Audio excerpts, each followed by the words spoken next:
olmasa gəlib mənə çata bilməyəcəksiniz. Əlini sevmək də budur. Çox vaxt bəzən minbərlərdən də sev Həzrət Əlini və işin yoxdur, nə istəyirsən ged elə. Bu səhv fikirdir. Onda Allah elə bir dənə Peyğəmbər göndərər, deyərdi bir dənə sizdən istədiyim Həzrət Əlini sevməkdir. Həzrət Əlini sevmək əməllə olur. Mən bir dastan oxumuşdum, bunu da deyim, sözümü tamamlayayım. Bihar-ül Ənvardadır bu dastan. Əllamə Məclisinin Bihar-ül Ənvar kitabı var, hədis kitabıdır. 110 cild hədis kitabıdır o kitab. O kitabda bu hadisəni nəql edir Əllamə Məclisi. Deyir, Bəlx şəhərində bir xanımdır, 3 uşaqla gedir yolla. Qar yağır, soyuq havadır, çox soyuqdur. Seyid uşaqlardır, ataları rəhmətə gedir, yetim uşaqlardır. Bu xanım da şəhər-şəhər gəzir, özünə iş axtarır, bu uşaqlara bir kömək istəyir. Hava qaralana yaxın bu yolla gedir, bir nəfərə yaxınlaşdı. Dedi ki, mən bu uşaqların anasıyam, bu uşaqlar yetim uşaqlardır, Peyğəmbər ailəsindəndirlər. Mənim ərim rəhmətə gedir, imkanım yoxdur bunlara baxan, mənə kömək eləyə bilərsiniz.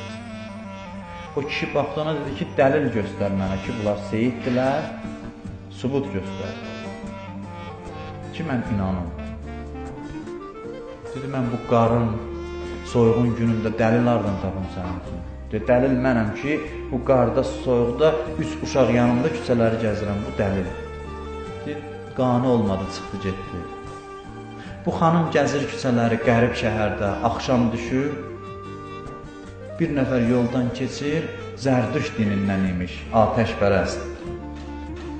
Deyirsiniz, kimsiniz? Deyir, mən müsəlmanam, Peyğəmbər ailəsindənəm, seyidlərdənəm, belə bir vəziyyət. Deyir, gəlin gedək məndən, sizə mən sığınacaq verim. Aparır evinə, özü də gecə işində olur. Onu yerləşdirir, xanımına tapşırır. Deyir ki, bunlara xidmət elə, qulluq elə, mən gedirəm işə, qaydacam. Gedir, işini görür, qayıdır, gəlir, xanımı bunları yedizdirir, paltarlarını dəyişir, uzanırlar yatmağa. Uşaqlar da yatır, o kişinin xanımı da yatır. Bu xanım isə o Zərdüş atəşpərəsti dua eləyir, gecə namazı qılır. Ağlaya-ağlaya dua eləyir ki, Allah sən buna kömək ol ki, bu bizi bu gecənin vaxtında küçədə qoymadı. Kişi qayıdır, gəlir evə, deyir, necədir vəziyyət? Xanımı deyir, hamısının xidmətində idim, yeməyimi vermişəm, yatıblar, rahatdır, narahat olma. Bu da gedir, yatır. Əllamə Məclisi yazır həmin gecə, həm ona o birinci müsəlman kişi ki, o xanımı çöldə qoydu, həm də bu Zərdüş, atəşpərəst yatır, yuxu görürlər ki, qiyamət günüdür. Qiyamət günüdür, sorğu-sual məqamıdır. Bu müsəlman kişi Həzrət Əlini görür Kovsərin yanında, qaçır Həzrət Əliyə tərəf. Qaça-qaça gəlir, deyir, ağa mən sənin şiyələrinnənəm. Ağa baxır, deyir, dəlil göstər. Dəlil göstər. Deyir, nə dəlil mən bu qiyamətin çölündə, nə dəlil? Deyir, bəs o xanım qarda, soğuğunlu gündən nə dəlil göstərsin sənə? Ondan sonra bu Zərdüşdə deyirlər ki, Əli əleyhissalam səni çağırır. Bu ona tərəf qaçır, Həzrət Əli üzünü çevirir. Bu Zərdüş dinindən olana deyirlər, Həzrət Əli çağırır səni. Deyir, yox, yəqin səhv salmışsınız. Mən Həzrət Əlini tanımırdım dünyada. Mən Zərdüş atəşpərəst idim, cəhənnəm əhliyəm mən. Deyirlər, yox, səhv salmamısan. Səhv salmayıblar, səni çağırır. Gedir, Həzrət Əli əleyhissalam baxır, deyir, təşəkkür edirəm. Boynuma haqq qoymusan. Sənin mənim boynumda haqqım var, çünki mənim balalarımı sən çöldə qoymadın. Ayılır yuxudan, yoldaşını da oyadır, deyir, gedək o xanımın otağına, mən qapının ağzından söz deyəcəm ona.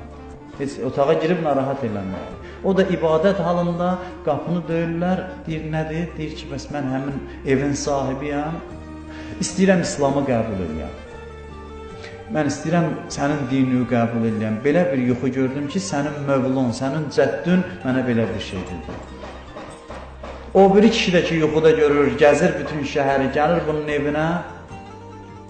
Deyir, o 3 dənə yetim uşaq sənin evindədir, deyir, bəli. Deyir, ver onları aparın, deyir, yox. Sən görən yuxunu mən də görmüşəm. Onları Allah göndərib mənim üçün. Onları Allah neymət olaraq mənə göndərib. əməllə insan hidayət tapar. Əli əleyhissalama yalandan özü nisbət verməklə insan Əlinin şiyələrindən sayılmaz qiyamətin günündə. İstər Quran, istər Əhl-i Beyt bizdən əməl istəyib. Quranı oxuyasan, ona əməl eləyəsən və Əhl-i Beyti tanıyıb, onların göstərişinə əməl eləyəsən, bu Allahın rəhmətinə qovuşmağın ən gözəl, ən qısa yoludur ki, bundan başqa bir yol yoxdur.